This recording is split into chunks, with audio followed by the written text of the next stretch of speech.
Praise lord. దేవాతి దేవునికి వందనాలు. ప్రభు నామమున మీ అందరికీ నా ప్రత్యేకమైన వందనాలు, శుభాలు తెలియజేస్తున్నాను. ఈ దినము కొరకు ఏర్పాటు చేయబడిన దేవుని వాగ్దానము మొదటి రాజుల గ్రంథము 17వ అధ్యాయము 15వ వచనము. అంతటా ఆమె వెళ్ళి ఏలియా చెప్పిన మాట చొప్పున చేయగా అతడును ఆమెయు ఆమె ఇంటి వారును అనేక దినములు భోజనము చేయుచు వచ్చిరి.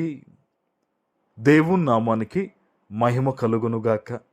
ఈ ఉదయకాల సమయంలో సర్వ సృష్టికర్త అయిన నీ తండ్రి నిన్ను ఆశీర్వదించి గొప్ప వాగ్దానాన్ని నీకు అందిస్తూ ఉన్నారు.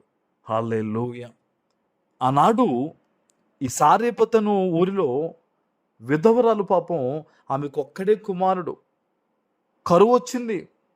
అయితే ఎప్పుడైతే దైవజనుని యొక్క ఆకలిని మొదట ఆ తల్లి చూచిందో, దైవజనుడు చెప్పిన మాట ప్రకారం ఆమె చేసిందో, ఆ కరువు దినాలు తీరేంత వరకు కూడా ఆమె ఇంటిలో పస్తు అనే మాట లేకుండా దేవుడు సమృద్ధిగా ఆ తల్లిని, ఆ కుటుంబాన్ని పోషించినట్టుగా ఈరోజు వాగ్దానంలో నువ్వు చూస్తూ ఉన్నావు. ఈరోజు అదే మాటను దేవుడు నీకు ఎందుకు ఇస్తున్నాడో తెలుసా? నువ్వు అనుకోవచ్చు, నా జీవితము ఎండిన పరిస్థితిగా ఉంది, ఎన్నాళ్ళు చూసినా కూడా నేను తీసుకునే వ్యక్తిగానే ఉన్నాను తప్ప ఇచ్చే వ్యక్తిగా ఎప్పుడు మారతానని అనేక రకాల ఆలోచనలు కలిగి నీవు ఉన్నావు కదా.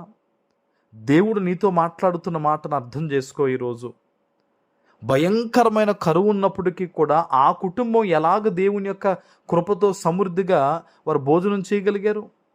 వారు మొదట దేవునికి ప్రాధాన్యత ఇచ్చారు.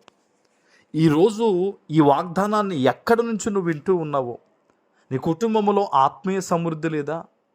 నీ కుటుంబంలో ఆస్తిపరంగా కానీ ఆరోగ్యపరంగా కానీ ఏ విధమైన సమృద్ధి లేదో నువ్వు కావాలనుకుంటున్నావో, మొట్టమొదటిగా దేవునికి విలువిచ్చి చూడు. అన్నింటిలో కూడా కొంతమంది కొన్ని విషయాల్లో దేవునికి ప్రాధాన్యత ఇస్తారు, కొన్ని విషయాల్లో మనుషులకు ప్రాధాన్యత ఇస్తారు.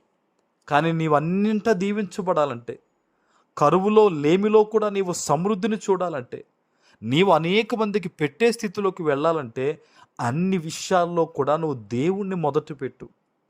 ఆయన మాట చొప్పున జరిగించాలి. ఇక్కడ స్త్రీ గురించి చూస్తే అంతటా ఆమె వెళ్ళి ఏలియా చెప్పిన మాట చొప్పున చేయగా, ఈరోజు ఈ వాగ్దానాన్ని వింటున్న నీవు సకల సమృద్ధితో నీవు నింపబడాలనేది దేవుని యొక్క ప్రణాళిక ఉంది గనక నువ్వు ఒకటే గుర్తుపెట్టుకో, ప్రతి దినము తెల్లవారక మునిపే ప్రార్థన, ప్రతి దినము దేవుని వాగ్దానం మీద విశ్వాసము, ప్రతిరోజు ఖచ్చితమైన ముమ్మారు ప్రార్థన, ప్రతి దినము బైబిల్ చదవడం, ఇటువంటివన్నిటిలో కూడా నువ్వు మొదట దేవుణ్ణి పెడుతూ ఉన్నప్పుడు ఖచ్చితంగా దేవుడు నిన్ను ఉన్నతమైన స్థితిలో పెడతాడు. ఆమెన్. ఈ వాగ్దానం చెప్తూ ఉండగా ప్రభు నాకు ప్రేరేపణిస్తూ ఉన్నారు. దావీదు విషయంలో ఆ తల్లిదండ్రులు ఏమన్నారు? కడసారివాడు అన్నారు. కానీ ఆ కడసారివాడు అన్న పేరు పడ్డ దావీదునే దేవుడు మొదటిగా ఎన్నుకున్నాడు. ఆమెన్.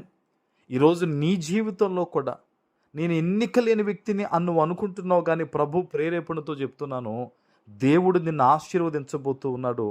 నిన్నే ప్రథమంగా దేవుడు పెట్టి బలపరచబోతూ ఉన్నారు అనేక మంది ముందు. ఆమెన్. ప్రార్థన చేసుకుందాం.